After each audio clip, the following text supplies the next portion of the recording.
area that Charles Wingera will be extremely happy to talk about, and that is on the matters to do with the university and the financing model that is there.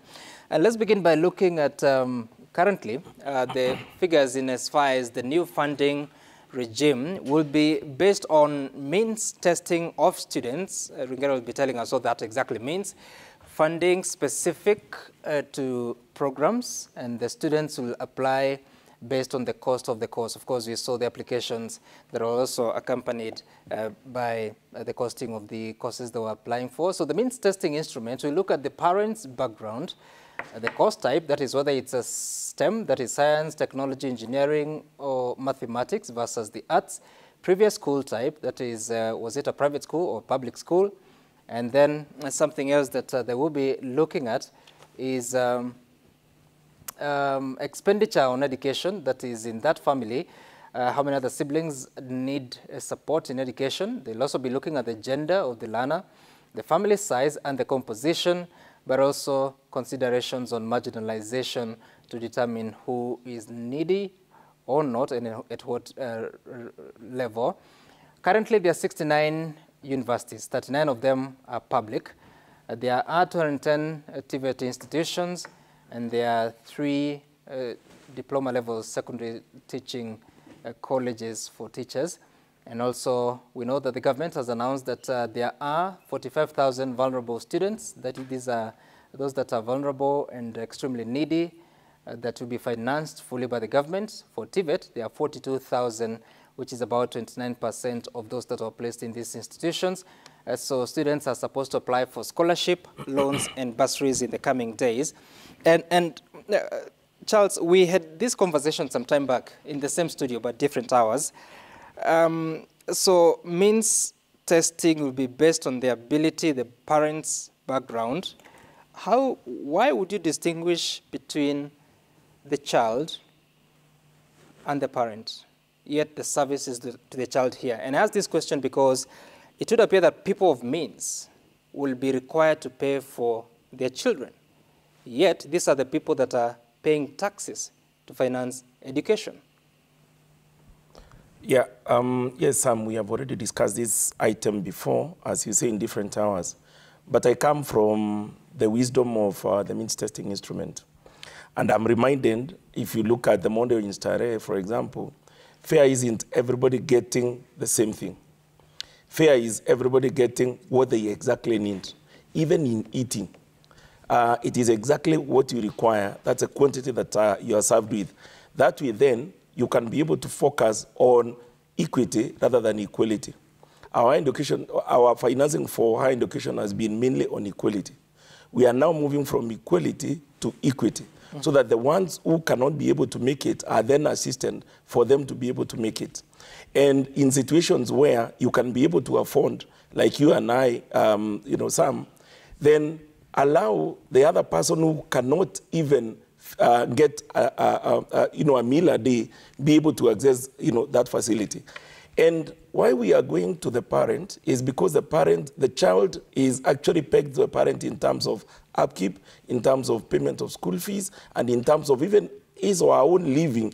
The child does not decide, let me stay in a marginalized area, or let me say in an endowed area. It's a parent who decides where they need to stay. And that is why we are saying the means testing then must go to the provider of resources for learning.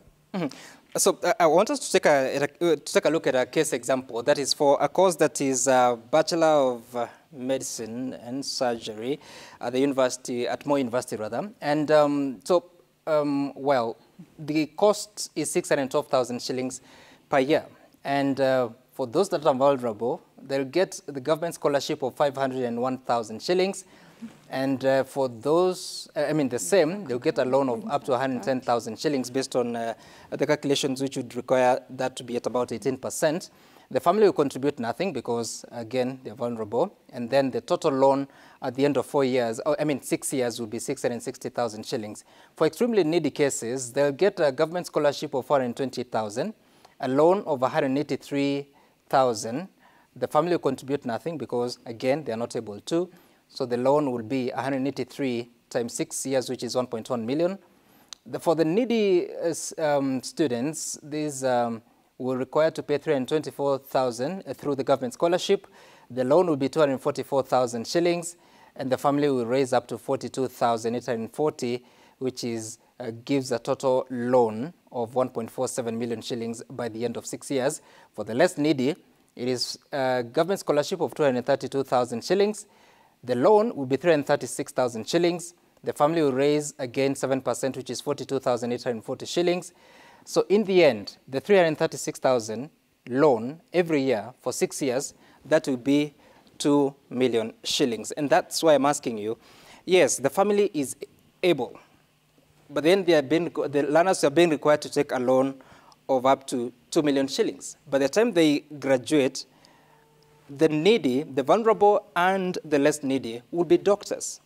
One with a very high loan, another one with a smaller loan, but then they have to look for jobs in an economy that you know how it looks. How do you reconcile that? First of all, remember, the vulnerable child carries also a burden of the family by virtue of the background they are coming from. The less needy child is already endowed to some extent. These are the guys you see coming to school with a car in the first place. So what we are doing is that reduce the loan burden for the vulnerable ones, because we know their support systems, again, to the other siblings is higher than what these other less needy will actually be supporting back at home. And we would want to compare these 2 million that you have talked about, Sam, with global numbers. In UK, for example, a normal humanities degree, you are graduating with a loan of £50,000 on your hand. But then what have they done? First of all, they have gone to the income threshold. How much should that person pay? The other thing they have done is lengthen the loan repayment period.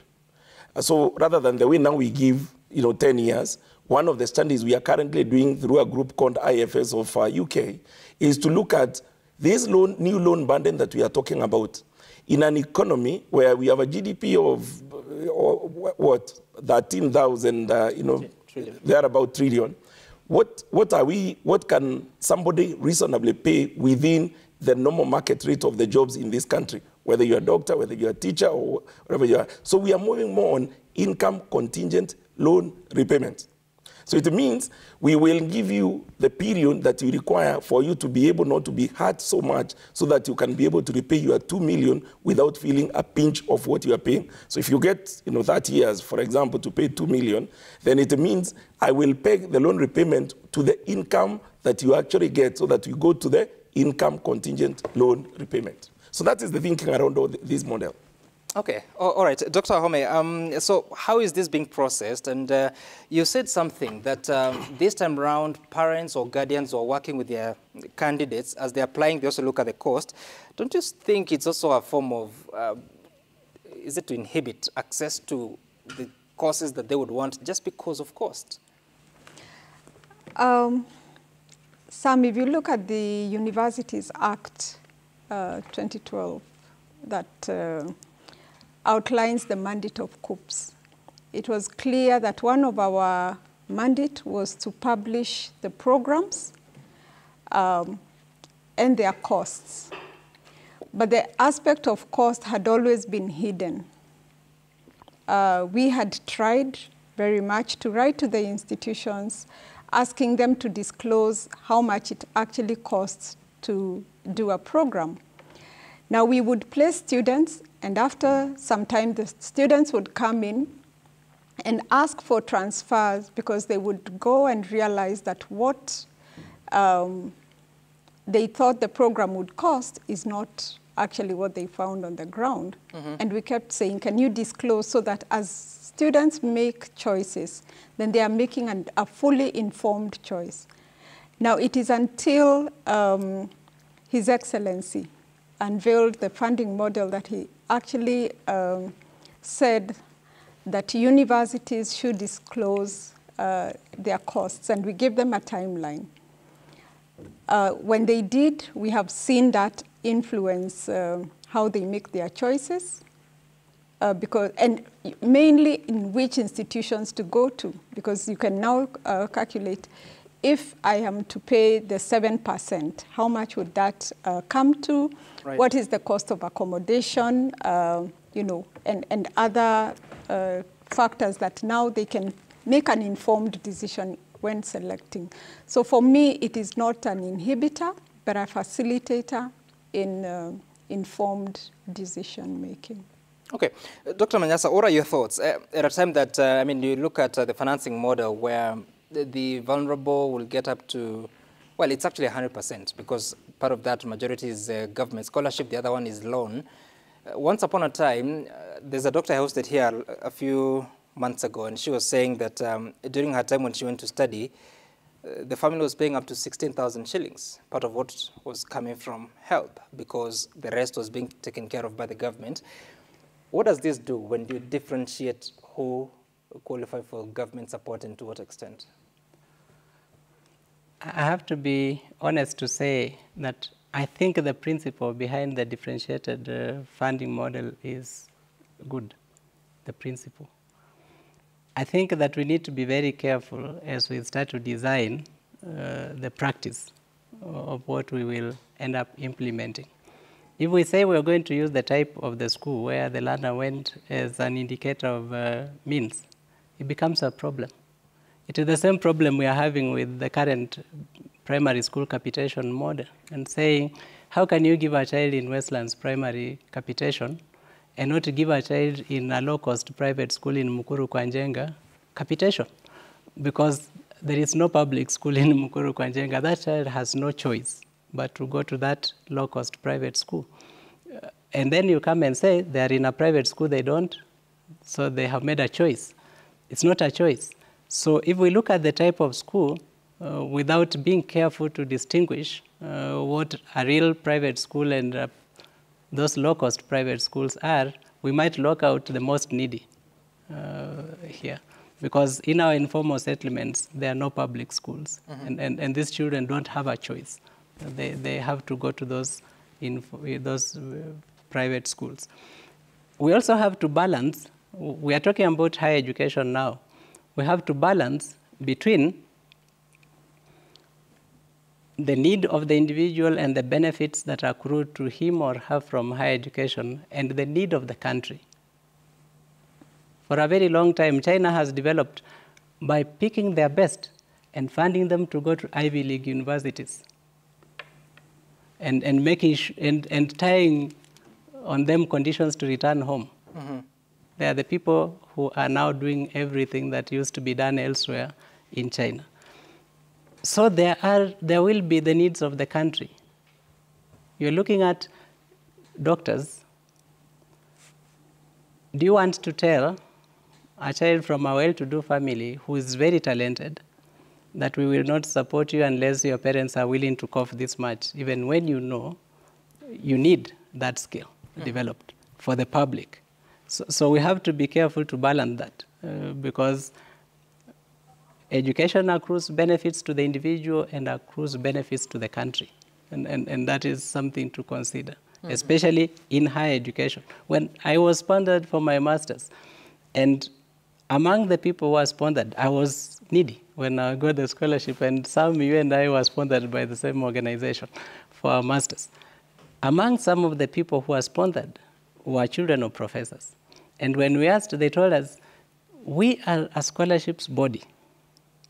We are not a charity. We are not funding the people in most need. We are funding the people with most capability because we want to develop manpower for your countries. So that aspect must not be lost. Mm-hmm. Yeah. Okay, Dr. PS, what would you know is the thinking within government? Because, look, the reality on the ground, just a few minutes, not minutes, but months, we were talking about the Finance Act. There's been an overriding conversation about cost of living.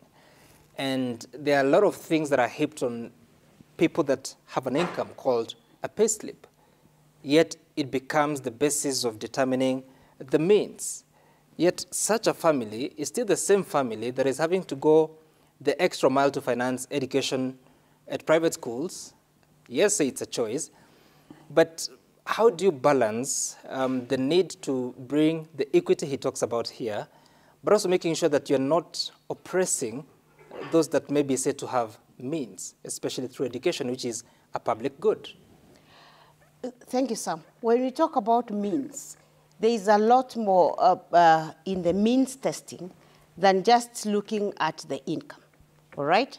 There are very many other considerations that are at play here, because we are also looking at not just one person's income in a family, but we are looking at a family in general. So that when we talk about paying taxes and the mean testing in education, we are looking at we are looking at a whole big picture, not just at maybe one income in that family.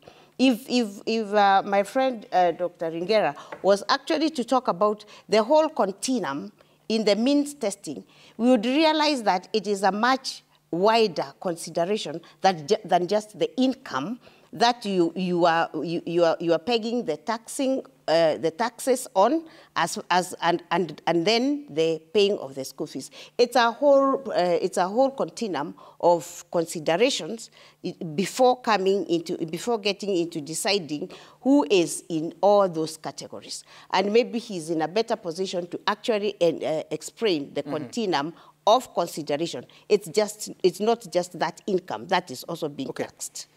Charles, do you see a situation where people may have to choose different courses because the cost is just too high? And how do you mitigate that?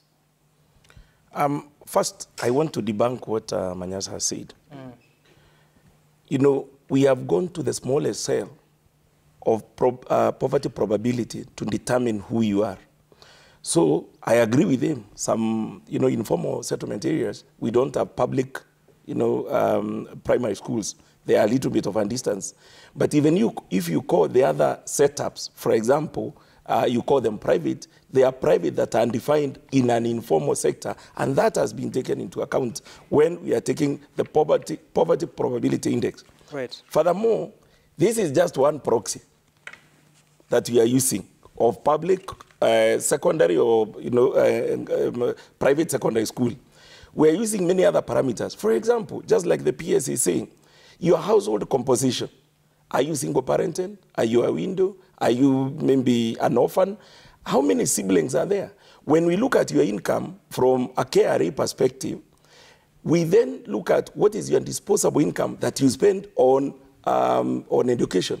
And then you weight that income against the family, the size of the family, so that you can actually say, although this guy is earning $1 million shillings, at the end of the day, what is disposed to education, it is being shared by 10 children. And that way then it becomes, needy. Right away from that assessment, we look at how much do you pay NHIF? In which bracket are you from an NHIF perspective? Do you come from a marginalized area? Are you a PWD, for example? So it's a combination of all those that we take to be able to determine your score of where you are. Better still is a validation process. So you will quote the information that you want to quote there, but we have all these other links that we actually, even the safety net, the guys who receive cash transfers, for example, we are also linking to their data. We are looking at, for example, how much are you on mobile money, whether it is the transfers, whether it is a borrowing aspect. So there are a number of other proxy indicators